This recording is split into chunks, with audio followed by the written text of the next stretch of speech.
আসসালামু আলাইকুম everyone, welcome back to my channel. আমি মাখনিস লাইফস্টাইল ব্লগ চ্যানেল থেকে আরও একটি নতুন ব্লগ ভিডিওতে আপনাদের সবাইকে ওয়েলকাম করছি।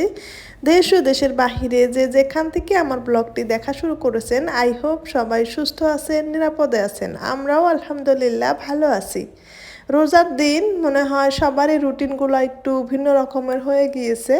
তো যাই হোক, এই যে আজকের ভিডিওটি স্টার্ট করেছি সকাল থেকেই। তো সেহরি করার পর দেখা গিয়েছে যা যা যেভাবে ছিল ওইভাবেই রেখে ফজরের নামাজ পড়ে ঘুমিয়ে পড়েছিলাম। তারপর চলে এসেছি রান্নাঘরে। তো দেখা যায় কি রাতে মেয়ে ঘুমাতেও অনেক দেরি করে। তারপর একটু সময় ঘুমানোর পর আবার উঠতে হয় সেহরি করার জন্য, ভাত রান্না করার জন্য। তো সেহরি করার পর আর একটুও ভালো লাগে না, নামাজ পড়ে ঘুমিয়ে পড়েছিলাম। তো রান্নাঘরে যেই অবস্থা ছিল ওই অবস্থায় রেখে গিয়ে আর কি ঘুমিয়ে পড়েছিলাম। তো যাই হোক, এখন মোটামুটি সকাল 9টা, সাড়ে 9টার মতো বাজে। তো এখন চলে আসলাম রান্নাঘরে। এখন এক এক করে সব কাজগুলো গুছিয়ে নিব।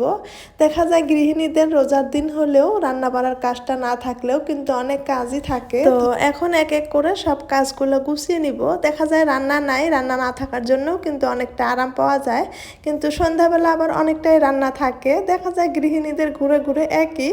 তো যাই হোক, রমজান মাস, এই কাজকর্মর মাঝেও কিন্তু আমরা সোয়াব অর্জন করতে পারবো, আমরা নেকি অর্জন করতে পারবো। কাজের ফাঁকে ফাঁকে যদি আমরা মনে মনে আস্তাগফিরুল্লাহ পড়ে থাকি, অন্যান্য অনেক দোয়া দরুদ আছে, সেগুলো যদি মনে মনে পড়ে থাকি তাহলেও কিন্তু আমরা অনেক নেকি অর্জন করতে পারবো। তো যাই হোক, গত 2-3 দিন ধরেই কিন্তু আমি ভালো মতো ভিডিও দিতে পারছি না। দেখা গিয়েছে রমজান মাস আসার পর সব রুটিনই কিন্তু একটু উল্টাপাল্টা হয়ে গিয়েছে।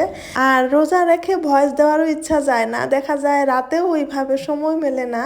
তো সব কিছু মিলিয়েই না, ভিডিও যেহেতু করতে পারি কিন্তু ভিডিওতে ভয়েস দেওয়ার মনে হয় ইচ্ছাই যায় না। তো জানি না নেক্সট এই কয়দিন কি হবে, ভালো মতো ভয়েস দিতে পারবো কি না বা ভিডিও আপলোড করতে পারবো কি না। তো যাই হোক, আজকের ভিডিওতেও ভয়েস দিতে বসেছি অনেক জোর জুলুম করে, ইচ্ছায় নাই যে আমি ভিডিওতে ভয়েস দেই। তো যাই হোক, আমার ভয়েসটাও কেন যেন অন্যরকম হচ্ছে। তো যাই হোক, সংসারের কাজগুলো কিছু কিছু এগিয়ে নিয়ে তারপর মেয়ে ঘুম থেকে উঠে পড়েছে। তাকে আমি অনেক কিছু বলেছিলাম যে আম্মু কী খাবে কী খাবে, সে বলছে কিছুই খাবে না। লাস্ট পর্যায়ে বলছে যে সে বেদানা খাবে। তো তাকে আমি একটা বেদানা খুলে দিচ্ছিলাম, কিছুটা থালা বাসন ধুয়ে এগিয়ে নিয়ে তারপর ওকে বেদানাটা খুলে দিচ্ছিলাম। তো এটা খেতে দিয়ে আমি আবারও বাকি কাজগুলো করে নিব। তো বাড়িতে এখন কেউ ছিল না। তো দেখা গিয়েছে তাকে মোবাইল দেখতে দিয়ে আমার অনেক কিছু কাজ আগাতে হয়েছে। যারা এই মুহূর্তে আমার ভিডিওটি দেখা শুরু করেছেন, তো প্লিজ একটা লাইক দিয়ে ভিডিওটি কন্টিনিউ করবেন। আর যদি আমার চ্যানেলে আজ আপনি নতুন হয়ে থাকেন, আপনি চাইলে আমার চ্যানেলটা সাবস্ক্রাইব করে নিতে পারেন। আর 2টা কাজই অলরেডি যদি করে রেখেছেন, আপনাকে জানাই অসংখ্য ধন্যবাদ। তো মেয়েকে বেদানা খেতে দিলাম, তো দিয়ে তারপর আরও বাকি কাজগুলো আমি এক এক করে করে নিব। তো দেখা যায় কি অনেক কিছুই রান্নাবান্না করতে হয়, তো সব কিছুই রাতে আর কি ভালো মতো ধোয়া হয় না, কিছুটা ধুয়ে রাখি, কোনো সময় ধুইতেও ইচ্ছা যায় না, সবগুলো রেখে দেই। তো সকালেই কিন্তু থালা বাসনগুলো ধুইতে হয়। তো এখন এক এক করে সব থালা বাসনগুলো ধুয়ে নিচ্ছিলাম। আজকে ক্যামেরার পিছনে যা যা ছিল, যেমন অবস্থা ছিল, সেই সব কিছুই কিন্তু আপনাদের সাথে শেয়ার করেছি। রোজা রেখে একদমই ভয়েস দেওয়ার ইচ্ছা যায় না, শুধু ভয়েস নয়, আমার কারোর সাথে কথা বলারও ইচ্ছা যায় না। আমি আগে থেকেই রোজা রেখে মানে কারোর সাথে দরকার ছাড়া অদরকারি একটা কথাও বলতে ইচ্ছা যায় না, শুধু যেটা দরকার মনে হয় সেটাই বলি। তো দেখা যায় কি আর ভয়েস দিতে বসলে অনেক কথাই বলতে হয়, তো সেই কারণে না মনেই হয় না যে ভয়েস দেই। তো আমার মতো কার কার হয় আমাকে জানাবেন। তো আমার তো মনে হয় না যে আমার কোনো আপুদের হয়, আমার আপুরা দেখি অনেক সুন্দর সুন্দর করে ভিডিও আপলোড করছে। তো মাঝে মাঝে চিন্তা করি যে আপুরা কীভাবে ভিডিও আপলোড করছে, কিভাবে কখন ভয়েস দিচ্ছে। আমার তো রাতেও ইচ্ছা যায় না, রাতে মনে হয় ঘুমিয়ে পড়ি, আবার দিনেও দেখা যায় ইচ্ছা যায় না। একদিকে সময় মিলাতে পারি না, আরেক দিতে ভয়েস দিতে ইচ্ছা যায় না। তো 2টা ঝামেলা একসঙ্গে পড়ে গিয়েছে। তো দেখা যাক কি হয়, যতটুকু পারি আপনাদের সাথে শেয়ার করব। তো আমার থালা বাসনগুলো ধুয়ে আর বাদ বাকি যা টুকিটাকি কাজ ছিল সেগুলোও করে নিয়েছি। এখন গ্যাসের চুলাটা ভালো করে পরিষ্কার করে নিচ্ছি।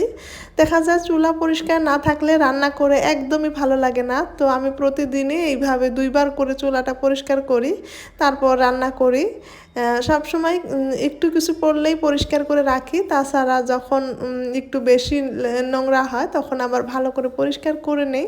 তারপর একদম চলে এসেছি ইফতার বানাতে, আর অন্য কোনো কিছুই শেয়ার করি নাই। তো এদিকে বুট বসিয়ে দিয়েছি, এদিকে কিন্তু পোলাও বসিয়ে দিয়েছি। দেখা যায় রমজান মাসে আমাদের প্রত্যেক দিন পোলাও বিরিয়ানি কিছু না কিছু থাকতেই হবে। তো আমার শ্বশুর আব্বা একটা কমন জিনিস লাগবেই, যেটা হলো পোলাও অথবা বিরিয়ানি ইফতারের টাইমে লাগবেই। তো আমারও ভালো লাগে। তো যাই হোক, বুট বিরিয়ানি এইটাই আর কি আমাদের ইফতারে আর কি সব থেকে বেস্ট খাবার ধরতে গেলে। তো এই দুইটা হলে মনে হয় আর খেজুর হলে আর অন্য কিছু লাগবে না, এমন আর কি কথা। তো যাই হোক, ওই দুইটাই আমি আগে বানিয়ে নিলাম, তারপর কিন্তু এই যে রান্না করব। আমি সব সময় মানে ইফতারের আগেই সব রান্না করে শেষ করার চেষ্টা করি। এখন মাছ ভাজি করব আর লাউ দিয়ে রান্না করব। আজকে পুকুরি থেকে অনেকগুলা মাছ মেরেছিল, তো সবাইকে দিয়েছে, সেই সাথে বাড়িতেও 2টা রেখেছে। তো মাছগুলা এখন কিছুটা আমি ফ্রিজে রেখে দিয়েছি, আর কিছুটা এখন ভাজি করে তারপর লাউ দিয়ে রান্না করব, আর কিছুটা ভাজি করেই রাখবো। তো এখন মাছ ভাজিগুলো বসিয়ে দিলাম, তো ভালো করে এখন মাছগুলো ভাজি করে নিব। আর অনেকগুলো ইচা মাছও পেয়েছিল, ছোট ছোট পুঁটিও ছিল। তো ওই মাছগুলো আজকে আর লাগবে না, তো সেই কারণে আমি একটা কন্টেনারে ভরিয়ে ফ্রিজে রেখে দিব। তো অন্যান্য আরও কিছু কিছু সবজি আছে, তো আরও কিছু রান্না করতে হবে। তো সব কিছু মিলিয়ে ওগুলো দিয়ে আজকে হয়ে যাবে। তো যাই হোক, এখন আমার বুট বিরিয়ানি হয়ে গিয়েছে, ওগুলো আমি টেবিলে সার্ভ করে রেখে দিচ্ছি। আর পাশাপাশি কিন্তু রান্নাটাও করে নিচ্ছি। আমি আসলে ইফতারের আগেই রান্নাটা কমপ্লিট করি, তো সেই কারণেই ইফতার রান্না সব কিছুই আর কি শেষ করি। তো মাছগুলো ভালো করে ভেজে নিলাম, এখান থেকে কিছু মাছ ভাজা থাকবে আর কিছু মাছ আমি লাউ দিয়ে রান্না করব। আজকের ভিডিওতে ভয়েস দিতে বসে আমি কি বলবো কি না বলবো কিছুই বুঝতে পারছি না। তো যাই হোক, যদি কোনো ভুল ত্রুটি হয়ে থাকে তো প্লিজ সবাই ক্ষমার দৃষ্টিতে দেখবেন। আর আমার প্রিয় আপুরা আন্টিরা, কেউ যদি নতুন হয়ে আমার ভিডিও দেখছেন বা আমাকে সাব করে আমার সঙ্গে আছেন, আমি যদি আপনার পরিবারে যাই নাই, অবশ্যই আমার কমিউনিটিতে পোস্ট দিয়ে যাবেন। দেখা যায় কি অনেকেই ভিডিওতে কমেন্ট করে যায় কিন্তু কমিউনিটিতে পোস্ট করে না, তো সেই কারণে না সবার চ্যানেলে যাওয়া অনেকটাই কষ্ট হয়ে যায়। তো আমি সেই কারণেই বারবার আমি ভিডিওতে বলি প্লিজ কমিউনিটিতে পোস্ট দিয়ে যাবেন, এতে করে আমার কিন্তু অনেকটাই সুবিধা হয়। তো সবগুলো মাছই কিন্তু আমি ভেজে নিয়েছি, তারপর এদিকে বিরিয়ানিও কিন্তু হয়ে গিয়েছে। তো মোটামুটি আর কি রান্না হয়ে গিয়েছে। অনেক কিছু রান্না করি না, দেখা যায় অনেক কিছু রান্না করলে কেউ খেতে চায় না, সবগুলোই রয়ে যায়। তো সেই কারণে সবসময় অল্প অল্প রান্না করার চেষ্টা করি। তারপর এখন ইফতার রেডি করতে এসেছি। তো মধ্যবিত্ত পরিবারের ইফতার আজকে আপনাদের সাথে একটু শেয়ার করি। তো ওইভাবে তো আর শেয়ার করতে পারি না, তো মোটামুটি একটু আপনাদের সাথে শেয়ার করি। আপনাদের ভাইয়া আমার কাছেই ছিল, বলেছিলাম একটু মোবাইলটা ধরো, তো আজকে দিনটা একটু ভিডিও করব, পরে দেখা যাক ভিডিও আর করি না না করি, তো পরেরটা পরে দেখা যাবে। তো আমার তো ভয়েস দিতে ইচ্ছা যায় না, তো দেখা যাক কি হয়। তো এই যে আমি ডালিয়া দিয়ে ক্ষীর বানিয়েছিলাম, সেখানে একটু ফ্রুট কেটে কেটে ডেকোরেশন করে দিয়েছি। দেখতে কিন্তু ভীষণ ভালো লেগেছে, খেতেও কিন্তু অসম্ভব মজা হয়েছিল। তো যাই হোক, এভাবে কিন্তু ইফতারের টাইমে খাইলে ভালো লাগে। তো যাই হোক, এই যে ইফতার মোটামুটি রেডি করে নিয়েছি। আর এখানে কিন্তু বিরিয়ানিটা দেওয়া হয় নাই, দেখা যায় কি ঠান্ডা হয়ে যায়, সেই কারণে যখন আর কি ইফতার করতে বসা হয় আগে ফ্রুটগুলো খেয়ে নেওয়া হয়, তারপর বিরিয়ানি নিয়ে খাওয়া হয়। তো সেই কারণে আর কি থালাতে দেওয়া হয় নাই। তো সব কিছুই কিন্তু রেডি করে নিয়েছি, আর আপনাদের সাথে এই তো শেয়ার করলাম। এদিকে আমি ইফতার রেডি করতে করতে আমি তরকারি রান্নাটাও বসিয়ে দিয়েছিলাম, অলরেডি কিন্তু হয়েও গিয়েছে। তো হয়ে যাওয়ার পর আপনাদের সাথে একটু শেয়ার করেছি।